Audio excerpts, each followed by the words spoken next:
Welcome back to my channel. ಹೊಸದಾಗಿ channel ನೋಡ್ತಾ ಇದ್ದರೆ ಸಬ್ಸ್ಕ್ರೈಬ್ ಮಾಡಿಕೊಂಡು ಸಪೋರ್ಟ್ ಮಾಡಿ. ಸಚ್ಚಿದಾನಂದ ಸಾಯಿನಾಥ್ಗೆ ನಮಸ್ಕಾರ ಮಾಡುತ್ತಾ ಸಾಯಿನಾಥರ ಅನುಗ್ರಹ ಎಲ್ಲರ ಮೇಲೂ ಇರಲಿ ಅಂತ ವಿಡಿಯೋ ಪ್ರಾರಂಭ ಮಾಡ್ತಾ ಇದ್ದೀನಿ. ನಮ್ಮ ಪರಿಹಾರ ಶಾಸ್ತ್ರಗಳಲ್ಲಿ ಬಹಳ ಮುಖ್ಯವಾಗಿ ತಿಳಿಸಿರುವಂಥ ಈ ರಹಸ್ಯವಾದ ಪರಿಹಾರಗಳನ್ನು ಆದಷ್ಟು ನಾವು ಈ ರೀತಿಯ ದಿನ ತಿಥಿ ವಾರಗಳು ಬಂದಾಗ ಮಾಡಿಕೊಂಡಿದ್ದೇ ಆದರೆ ನಮ್ಮ ಆರ್ಥಿಕ ಸಮಸ್ಯೆಗಳು ಏನಿರುತ್ತೆ ನೋಡಿ, ಅದು ಕಡಾಖಂಡಿತವಾಗಿ ಆ ಸಮಸ್ಯೆಗಳು ಮತ್ತೆ ಮತ್ತೆ ರಿಪೀಟ್ ಆಗದೇ ಇರುವಂತೆ ಇದು ಪ್ರೊಟೆಕ್ಟ್ ಮಾಡುತ್ತೆ ಅಂತ ಹೇಳಬಹುದು. ಯಾಕಂದರೆ ಇದರಲ್ಲಿ ತಿಳಿಸಿರುವಂಥ ವಸ್ತುಗಳು ನಮ್ಮ ಅಡುಗೆ ಮನೆಯಲ್ಲಿ ಬಹಳ ಶಕ್ತಿ ಹೊಂದಿರುವಂಥ ವಸ್ತುಗಳು ಇದಾಗಿರುತ್ತೆ. ತುಂಬ ಜನ ಅಂದ್ಕೊಳ್ತಾರೆ ದೇವಸ್ಥಾನಗಳಲ್ಲಿ ಹಾಗೂ ಪರಿಹಾರ ಶಾಸ್ತ್ರಗಳಲ್ಲಿ ನಾವು ದೊಡ್ಡದಾಗಿ ಪೂಜೆಗಳನ್ನು ಮಾಡಿಸ್ಕೊಂಡು ಖರ್ಚನ್ನು ಮಾಡಿದಾಗ ಮಾತ್ರ ನಮ್ಮ ಸಮಸ್ಯೆಗಳು ಬಗೆಹರಿಯುತ್ತೆ ಅಂತ ಅಂದ್ಕೊಳ್ತಾರೆ. ಆ ಥರ ಏನೂ ಇಲ್ಲ ಸ್ನೇಹಿತರೆ. ಯಾಕಂದರೆ ನಾವು ಯಾವುದೇ ಜಾಗಕ್ಕೆ ಎಷ್ಟೇ ಖರ್ಚು ಮಾಡಿ ಹೋದರೂ ಕೂಡ ಕೆಲವೊಂದು ಪರಿಹಾರಗಳು ನಮಗೆ ರಿಸಲ್ಟ್ ಕೊಡಬಹುದು. ಆದರೆ ನಾವು ಪಕ್ಕಾ ನಮ್ಮ ಮನೆಯಲ್ಲೇ ನಮಗೆ ಗೊತ್ತಿರುವಂಥ ಪರಿಹಾರಗಳನ್ನು ಈ ರೀತಿ ಮಾಡ್ಕೊಂಡಿದ್ದೆ ಆದರೆ ₹1 ಖರ್ಚಿಲ್ಲದೆ ತುಂಬ ಸಂತೋಷವಾಗಿ ಆ ಸಮಸ್ಯೆಯನ್ನು ನಾವು ಬಗೆಹರಿಸ್ಕೊಳ್ಬಹುದು. ತುಂಬ ನೆಮ್ಮದಿಯಾಗಿರಬಹುದು. ಮನೆಯಲ್ಲಿ ಎಷ್ಟೇ ಕಾಟ ದರಿದ್ರ ನೆಮ್ಮದಿ ಇಲ್ಲದೆ ಕಿರಿಕಿರಿ ಆಗ್ತಾಯಿದ್ರೆ, ಪದೇ ಪದೇ ಹಣಕಾಸಿಗೆ ನಾವು ತೊಂದರೆ ಪಡ್ತಾಯಿದ್ರೆ, ಒಂದೊಂದು ರೂಪಾಯಿಗೂ ಕೂಡ ಕಷ್ಟಪಡ್ತಾ ಇದ್ದೀವಿ, ಏಳಿಗೆ ಆಗ್ತಾಯಿಲ್ಲ, ನಮ್ಮ ಆದಾಯ ಹೆಚ್ಚಾಗ್ತಾ ಇಲ್ಲ, ದುಡಿಮೆಯಲ್ಲಿ ಬದಲಾವಣೆಗಳಿಲ್ಲ, ನಮ್ಮ ಜೀವನದಲ್ಲೇ ಟೋಟಲ್ಲಾಗಿ ಹೇಳ್ಬೇಕು ಅಂದರೆ ಬದಲಾವಣೆನೇ ಇಲ್ಲ, ನಿಂತ ನೀರಾಗಿಬಿಟ್ಟಿದ್ದೀವಿ, ಏನಪ್ಪ ನಮ್ಮ ಲೈಫು, ಯಾವುದ್ರಲ್ಲೂ ಎಜುಕೇಷನ್ ಆಗಿರಬಹುದು, ಒಂದು ವ್ಯಾಪಾರ ಆಗಿರಬಹುದು, ಒಂದು ವ್ಯವಹಾರ ಆಗಿರಬಹುದು, ಏನೇ ಆಗಿರಬಹುದು, ಯಾವುದರಲ್ಲಿ ಏನೇ ಕೈ ಹಾಕಿದ್ರೂ ಕೂಡ ನಮಗೆ ಪ್ರತಿಯೊಂದರಲ್ಲೂ ಕೂಡ ಒಳ್ಳೆ ರಿಸಲ್ಟೇ ಬರ್ತಾ ಇಲ್ಲ. 6 ಹತ್ತುತ್ತಾ ಇಲ್ಲ, 3 ಇಳಿತಾ ಇಲ್ಲ, ಏನಾಗಿದೆ ನಮಗೆ ಗೊತ್ತಾಗ್ತಾ ಇಲ್ಲ ಅನ್ನುವಂಥವರು ತಪ್ಪದೆ. ಯಾಕಂದರೆ ಇದೆಲ್ಲವೂ ಕೂಡ ಸಾಧಾರಣವಾಗಿ ಮನುಷ್ಯನಿಗೆ ಬರುವಂಥ ಸಮಸ್ಯೆಗಳು. ಆದರೆ ಈ ಸಮಸ್ಯೆಗಳು ಯಾವಾಗ ನಮ್ಮನ್ನು ಬಿಟ್ಟು ಬಿಡದೆ ಕಾಡ್ತಾ ಇರುತ್ತೆ ನೋಡಿ, ಆಗ ನಾವು ಕುಗ್ಗೋಗ್ಬಿಡ್ತೀವಿ.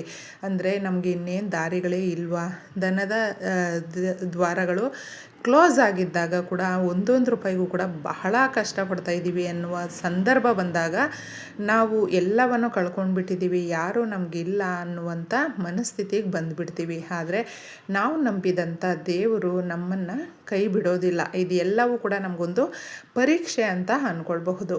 ಆ ಪರೀಕ್ಷೆಯನ್ನು ಯಾರು ಗೆದ್ದು ಮುಂದೆ ಹೋಗ್ತಾರೆ, ಒಳ್ಳೆ ದಿನಗಳು ಅನ್ನೋದು ತಪ್ಪದೇ ಬರುತ್ತೆ ಸ್ನೇಹಿತರೆ. ಈ ಪರಿಹಾರವನ್ನು ನೀವು ಮುಖ್ಯವಾಗಿ ಒಂದು ರಾತ್ರಿಯಲ್ಲಿ, ಅದು ಶುಕ್ರವಾರ ಮಾಡ್ಕೊಳ್ಬಹುದು ಅಥವಾ ಶನಿವಾರ ಕೂಡ ನೀವು ಮಾಡ್ಕೊಳ್ಬಹುದು. ನಮ್ಮ ಮನೆಯಲ್ಲಿರುವಂಥ ದರಿದ್ರವನ್ನು ಓಡಿಸೋದಕ್ಕೆ ಸುಮಾರು ಜನ ಏನು ಅಂದ್ಕೊಳ್ತಾರೆ ಅಂದರೆ, ಮನೆಯಲ್ಲಿ ಯಾವ ರೀತಿ ನಮಗೆ ದರಿದ್ರ ಇರುತ್ತೆ, ನಕಾರಾತ್ಮಕ ಶಕ್ತಿ ನೆಗೆಟಿವ್ ಅನ್ನೋದು ಯಾವ ರೀತಿ ಇರುತ್ತೆ, ಒಬ್ಬ ಮನುಷ್ಯನಿಗೆ ನೆಗೆಟಿವ್ ಎನರ್ಜಿ ಅನ್ನೋದು ತುಂಬ ಇದ್ದಾಗ ಏನಾಗುತ್ತೆ ಅಂದರೆ ಪ್ರತಿಯೊಂದನ್ನು ಕೂಡ ನಾವು ಆಲೋಚನೆ ಮಾಡುವಂಥದ್ದು, ನೋಡುವಂಥದ್ದು, ನಡೆದುಕೊಳ್ಳುವಂಥದ್ದು ಕೂಡ ನೆಗೆಟಿವ್ ಆಗೇ ಇರುತ್ತೆ. ಪಾಸಿಟಿವ್ ಅನ್ನೋದು ಅಟ್ರ್ಯಾಕ್ಟ್ ಆಗೋದಿಲ್ಲ. ಅದಕ್ಕೆ ಮನೆಯಲ್ಲಿ ನಾವು ಈಗ ತಿಳಿಸುವಂಥದ್ದನ್ನು ಅಡುಗೆ ಮನೆಯಲ್ಲಾದರೂ ಮಾಡ್ಕೊಳ್ಳಿ, ತುಂಬ ಚೆನ್ನಾಗಿರುತ್ತೆ. ಅಡುಗೆ ಮನೆ ಅನ್ನುವಂಥದ್ದು ನಮ್ಮ ಮನೆಯ ಹೃದಯದ ಭಾಗ ಅಂತ ಹೇಳಬಹುದು. ಯಾಕಂದರೆ ಪ್ರತಿ ಹೆಣ್ಮಗು ಕೂಡ ಅಡುಗೆ ಮನೆಯಲ್ಲಿ ಸಮಯವನ್ನು ಜಾಸ್ತಿ ಕಳೆಯುವಂಥದ್ದು. ಮನೆಯ ಸದಸ್ಯರಿಗೆ ಪ್ರತಿಯೊಬ್ಬರಿಗೂ ಕೂಡ ಆ ಜಾಗದಲ್ಲೇ ನಾವು ಅನ್ನಪೂರ್ಣೇಶ್ವರಿಯನ್ನು ನೆನೆಸ್ಕೊಳ್ತಾ ಅಡುಗೆಯನ್ನು ಮಾಡುವಂಥದ್ದು, ಅಗ್ನಿದೇವರ ಸಾಕ್ಷಿಯಾಗಿ. ಅದಕ್ಕೆ ಅಷ್ಟೊಂದು ಆ ಪಾಸಿಟಿವ್ ಅಗ್ನಿದೇವರು ಹಾಗೂ ನಾವು ಅನ್ನಪೂರ್ಣೇಶ್ವರಿಯನ್ನು ನಮ್ಮ ಅಡುಗೆ ಮನೆಯಲ್ಲಿ ನೋಡ್ತೀವಿ. ಆದ ಕಾರಣ ಎಷ್ಟೇ ದುಃಖ ಇದ್ದರೂ ಕೂಡ ಹೆಣ್ಮಕ್ಳು ಅದನ್ನು ತೋರಿಸ್ಕೊಳ್ದೆ, ಮನೆಯಲ್ಲಿ ಎಷ್ಟೇ ಕಷ್ಟ ದರಿದ್ರ ಇದ್ದರೂ ಕೂಡ ಅದನ್ನು ಮೆಟ್ಟಿ ನಿಭಾಯಿಸಿ ಅದನ್ನು ದರಿದ್ರವನ್ನು ದೂರ ತಳ್ಳಿ ಎಲ್ಲವನ್ನೂ ಕೂಡ ನಾವು ಸರಿತೂಗಿಸ್ಕೊಂಡು ಹೋಗ್ತೀವಿ ಅನ್ನುವಂಥ ಛಲ ಅನ್ನೋದು ಹೆಣ್ಮಕ್ಳಿಗೆ ಜಾಸ್ತಿ ಇರುತ್ತೆ. ಅದಕ್ಕೋಸ್ಕರ ಹೆಣ್ಮಕ್ಳು ಮಾಡಿಕೊಂಡ್ರೆ ಬಹಳ ಒಳ್ಳೆಯದಾಗುತ್ತೆ. ಯಾಕಂದರೆ ನಮ್ಮ ಜೀವನದಲ್ಲಿ ಆಗುವಂಥ ಏರಿಳಿತಗಳು ಏನಿರುತ್ತೆ ನೋಡಿ, ಅವುಗಳನ್ನು ನಾವು ಸಾಧ್ಯ ಆದಷ್ಟು ಕಡಿಮೆ ಮಾಡಿಕೊಳ್ಳೋದಕ್ಕೆ, ಆ ಕಷ್ಟಗಳನ್ನು ಪರಿಹಾರ ಮಾಡಿಕೊಳ್ಳೋದಕ್ಕೆ, ಇರುವ ದರಿದ್ರವನ್ನು ದೂರ ಮಾಡೋದಕ್ಕೆ, ಕಡುಬಡತನ ಅನ್ನೋದು ಕೂಡ ಕಾಡ್ತಾ ಇದ್ದರೆ ನಮ್ಮ ಸಮಸ್ಯೆಗಳಿಗೆ ಇದನ್ನು ನಾವು ಹುಡುಕೊಂಡಾಗ ನಾವು ತುಂಬ ನಮ್ಮ ಜೀವನ ಬಹಳ ಸುಂದರವಾಗಿರುತ್ತೆ, ನೆಮ್ಮದಿಯಾಗಿರುತ್ತೆ. ಅತಿ ಕಡಿಮೆ ಸಮಯದಲ್ಲೇ ಆದಾಯದ ದ್ವಾರಗಳು ತೆರೆದುಕೊಳ್ಳುತ್ತೆ. ತುಂಬ ಸಂತೋಷ ಅನ್ನೋದು ಬರುತ್ತೆ. ಬಹಳ ಮುಖ್ಯವಾಗಿ ಮಾಡುವಂಥ ಪರಿಹಾರವನ್ನು ಇಲ್ಲಿ ತಿಳಿಸ್ತಾ ಇದ್ದೀನಿ. ನಮಗೆ ಕಪ್ಪು ಸಾಸಿವೆ ನೋಡಿ, ಸಾಸಿವೆಯಲ್ಲಿ 2 ವಿಧಾನದಲ್ಲಿ ಇರುತ್ತೆ. ಒಂದು ಬಿಳಿ ಇರುತ್ತೆ, ಇನ್ನೊಂದು ಕಪ್ಪು ಇರುತ್ತೆ. ಎರಡಕ್ಕೂ ಕೂಡ ತುಂಬಾ ಶಕ್ತಿ ಅನ್ನೋದಿರುತ್ತೆ.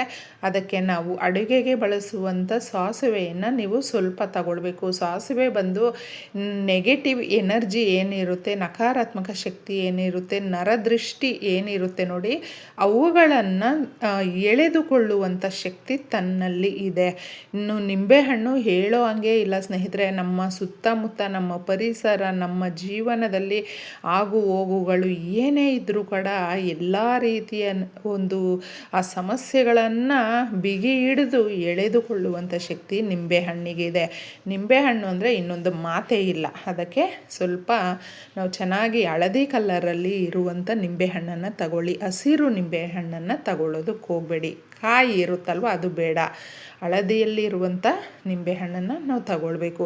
ಇನ್ನು ಮುಖ್ಯವಾಗಿ ಒಂದು ಎಲೆಯನ್ನು ತಗೊಳ್ಳಿ. ಯಾವುದಾದ್ರೂ ಪರವಾಗಿಲ್ಲ ಸ್ನೇಹಿತರೆ. ನೀವು ನಿಮ್ಮ ಮನೆಯಲ್ಲಿ ವೀಳ್ಯದೆಲೆ ಇದ್ದರೂ ಕೂಡ ಅಥವಾ ಇನ್ಯಾವುದಾದ್ರೂ ಪರವಾಗಿಲ್ಲ, ತಗೊಳ್ಬಹುದು. ಇಲ್ಲ ಅಂದರೆ ಒಂದು ಪ್ಲೇಟನ್ನು ತಗೊಳ್ಳಿ. ಅಗಲವಾಗಿರುವಂಥದ್ದು ಒಂದು ಪ್ಲೇಟನ್ನು ತಗೊಂಡು ಅದರ ಮೇಲೆ ನೀವು ಕಪ್ಪು ಸಾಸಿವೆಯನ್ನು ಹಾಕಬೇಕು. ಸಾಸಿವೆ ಹಾಗೂ ಕಲ್ಲುಪ್ಪನ್ನು ಇದ್ರ ಮೇಲೆ ಇಡಬೇಕು. ಕಲ್ಲುಪ್ಪು ಬಂದು ಸಮುದ್ರ ಗರ್ಭದಲ್ಲಿ ಸಿಕ್ಕಿರುವಂಥದ್ದು. ತುಂಬ ಶಕ್ತಿ ಅನ್ನೋದಿರುತ್ತೆ. ಹಾಗೂ ಅರಿಶಿಣ, ಕುಂಕುಮ ಇದಕ್ಕೆ ಇಡಬೇಕು. ಇನ್ನು ಒಂದು ನಿಂಬೆಹಣ್ಣನ್ನು ತಗೊಂಡಿದ್ದೆ. ಕುಂಕುಮ ನಾವು ಸ್ವಲ್ಪ ಪೇಸ್ಟ್ ಮಾಡಿ ಅದಕ್ಕೆ ಬೊಟ್ಟನ್ನು ಇಡಬೇಕು. ಇಷ್ಟನ್ನು ನಾವು ಒಂದು ಪ್ಲೇಟಲ್ಲಿ ಅರೇಂಜ್ ಮಾಡಿದಾಗ ಅದಕ್ಕೆ ಒಂದು ಶಕ್ತಿ ಅನ್ನೋದು ತುಂಬಿಕೊಳ್ಳುತ್ತೆ. ಇನ್ನು ನಾವು ನಮ್ಮ ಇಷ್ಟ ದೇವರು, ಮನೆ ದೇವರನ್ನು ಪ್ರಾರ್ಥನೆ ಮಾಡುತ್ತಾ ನಮ್ಮ ಮನೆಯಲ್ಲಿರುವಂಥ ಬಡತನ ದೂರ ಆಗಬೇಕು, ನಮ್ಮ ಮನೆಯಲ್ಲಿರುವಂಥ ದಡ್ಡ ದಾರಿದ್ರ್ಯ ದೂರ ಆಗಿ ನಾವು ಅತಿ ಸಂತೋಷದಿಂದ ಇರುವಂತೆ ಎಲ್ಲ ಶಕ್ತಿಗಳು ಕೂಡ ನಮಗೆ ಸಹಾಯ ಮಾಡುವಂತೆ ಕೇಳಿಕೊಳ್ಬೇಕು. ಕೇಳಿಕೊಂಡು ತದನಂತರ ಈ ಪ್ಲೇಟನ್ನು ನೀವು ನಿಮ್ಮ ಅಡುಗೆ ಮನೆಯಲ್ಲಿ ಎಲ್ಲಾದರೂ ಒಂದು ಕಡೆ ನೀಟಾಗಿರುವಂಥ ಜಾಗದಲ್ಲಿ ಇಡಬೇಕು. ಈ ಥರ ಇಟ್ಟು ಇದನ್ನು ರಾತ್ರಿ ಪೂರ್ತಿ ನಕಾರಾತ್ಮಕ ಶಕ್ತಿಗಳು, ನೆಗೆಟಿವ್ ಎನರ್ಜಿ ಏನಿರುತ್ತೆ ನೋಡಿ, ಅದನ್ನು ಅಬ್ಸರ್ವ್ ಮಾಡಿಕೊಳ್ಳುತ್ತೆ ಈ ವಸ್ತುಗಳು. ತದನಂತರ ಇದನ್ನು ನಾವು ಮುಟ್ಟಬಾರ್ದು, ನೋಡಬಾರ್ದು ಸ್ನೇಹಿತರೆ. ಒಂದು ಸಾರಿ ಇಟ್ಟು ನಾವು ಅದಕ್ಕೆ ಮುಂಚೆ ಎಲ್ಲ ಕೆಲಸ ಕಾರ್ಯಗಳನ್ನು ಮುಗಿಸ್ಕೊಂಡು ಈ ಪರಿಹಾರವನ್ನು ಮಾಡಿಕೊಳ್ಬೇಕು. ಇಟ್ಟುಬಿಟ್ಟು ಲೈಟ್ ಆಫ್ ಮಾಡಿ ಹೋದಾಗ ಪ್ರಕೃತಿಯಲ್ಲಿ ರಾತ್ರಿ ಸಮಯಕ್ಕೆ ತುಂಬ ಶಕ್ತಿ ಅನ್ನೋದು ಇರುತ್ತೆ. ಅಷ್ಟೇ ನೆಗೆಟಿವ್ ಎನರ್ಜಿ ಕೂಡ ಇರುತ್ತೆ, ಗಮನದಲ್ಲಿಟ್ಕೊಳ್ಳಿ. ಆ ನೆಗೆಟಿವ್ ಎನರ್ಜಿ ಹೊರಗಡೆ ಬರುವಂಥ ಸಮಯ ರಾತ್ರಿ ಆಗಿರೋದ್ರಿಂದ ರಾತ್ರಿ ಪರಿಹಾರವನ್ನು ಮಾಡಿಕೊಂಡ್ರೆ ಆ ನೆಗೆಟಿವ್ ಎನರ್ಜಿಯನ್ನೆಲ್ಲ ಎಳ್ಕೊಂಡು ಸಕಾರಾತ್ಮಕವಾಗಿ ನಮಗೆ ಪಾಸಿಟಿವ್ ಎನರ್ಜಿಯನ್ನು ತುಂಬಿಸ್ಕೊಡುತ್ತೆ. ಮಾರನೇ ದಿನ ಅದನ್ನು ದೂರ ಎಲ್ಲಾದರೂ ಹಾಕ್ಬಿಟ್ಟು ಬನ್ನಿ.